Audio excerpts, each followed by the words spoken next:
ಭಾರತದ ಆರ್ಥಿಕ ದಿಗ್ಬಂಧನಕ್ಕೆ ಪಾಕಿಸ್ತಾನ ವಿಲವಿಲ ಅಂತ ಇದೆ. ಇದೀಗ ಪಾಕಿಸ್ತಾನದಲ್ಲಿ ಗಗನಕ್ಕೇರ್ತಾ ಇದೆ ಹಣದುಬ್ಬರ. ಇನ್ಫ್ಲೇಷನಲ್ಲಿ ಜಾಸ್ತಿ ಆಗಿದೆ ಅಂತ. ಇನ್ಫ್ಲೇಷನ್ ಅಂದರೆ ಇರತಕ್ಕಂಥ ಹಣ ತನ್ನ ಮೌಲ್ಯವನ್ನು ಕಳ್ಕೊಳ್ಳೋದು. ₹100 ಹಣ ಇದ್ದರೆ ಆ ₹100ಗೆ ₹100 ಮರ್ಯಾದೆ ಇದ್ದರೆ ಅದಕ್ಕೊಂದು ವ್ಯಾಲ್ಯೂ ಇರುತ್ತೆ. ₹100 ಹಣ ಅದರ ಮೌಲ್ಯ ₹10 ಆಗಿಬಿಟ್ರೆ ₹100ಗೆ 2 ಬನ್ ಬರಲ್ಲ ಅಥವಾ ಬ್ರೆಡ್ ಬರಲ್ಲ ಅಂದಾಗ ಈ ಹಣಕ್ಕೆ ವ್ಯಾಲ್ಯೂ ಇಲ್ಲ ಅಂತ. ₹200 ಕೊಡಿ, ₹300 ಕೊಡಿ, 1 ಪೌಂಡ್ ಬ್ರೆಡ್ ಕೊಡ್ತೀವಿ ನಾವು ನಿಮಗೆ, 2 ಬನ್ ಕೊಡ್ತೀವಿ, ಒಂದು ಟೀಗೆ ₹200 ಕೊಡಿ ಅಂದಾಗ ಹಣ ತನ್ನ ವ್ಯಾಲ್ಯೂ ಕಳ್ಕೊಂಡಿದೆ ಅಂತ ಅದರ ಅರ್ಥ. ತರಕಾರಿನೂ ಜಾಸ್ತಿ ಆಗುತ್ತೆ, ಆಗ ಹಾಲು ಜಾಸ್ತಿ ಆಗುತ್ತೆ, ಅವಶ್ಯಕ ವಸ್ತುಗಳೆಲ್ಲವೂ ಜಾಸ್ತಿ ಆಗಿಬಿಡುತ್ತೆ ಅಂತ. ಪಾಕಿಸ್ತಾನದಲ್ಲಿ ಜನರ ಕೈಗೆ ಎಟುಕ್ತಾ ಇಲ್ಲ ಅಗತ್ಯ ವಸ್ತುಗಳು. ಅನ್ನ ನೀರಿಗಾಗಿ ಪಾಕಿಸ್ತಾನದ ಜನತೆ ಪರದಾಡ್ತಾ ಇದ್ದಾರೆ. ಮೊದಲೇ ಪರದಾಡ್ತಾ ಇದ್ರು ಅವರು.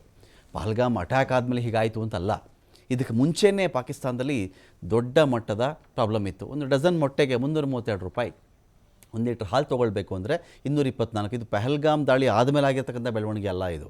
ಅದಕ್ಕಿಂತ ಮುಂಚೆಯೇ ಅಲ್ಲಿ ಒಂದು ದೊಡ್ಡ ಬರ ಇತ್ತು ನೋಡಿ. ಬ್ರೆಡ್ಗೆ ₹161 ಕೊಡಬೇಕಲ್ಲಿ.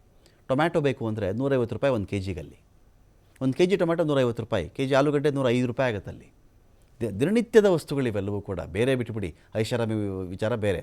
1 ಕೆ ಜಿ ಕೋಳಿ ಮಾಂಸ ಬೇಕು ಅಂದರೆ ₹798 ಕೊಡಬೇಕು, ಹತ್ತಿರ ₹800. ಕೆ ಜಿ ಅಕ್ಕಿಗೆ ₹339 ಕೊಟ್ಟು ತಿನ್ನಬೇಕು ಆ ಜನ. ಡಜನ್ ಮೊಟ್ಟೆಗೆ ₹332.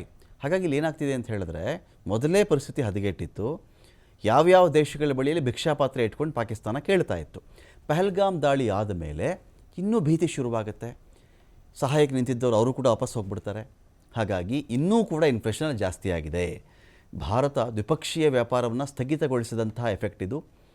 ಹಾಗಾಗಿ ಪಾಕಿಸ್ತಾನ ಒಂದು ಕಡೆ ಇದೀಗ ಒದ್ದಾಟಕ್ಕೆ ಸಿಕ್ಕಾಕೊಳ್ತಾ ಇದೆ.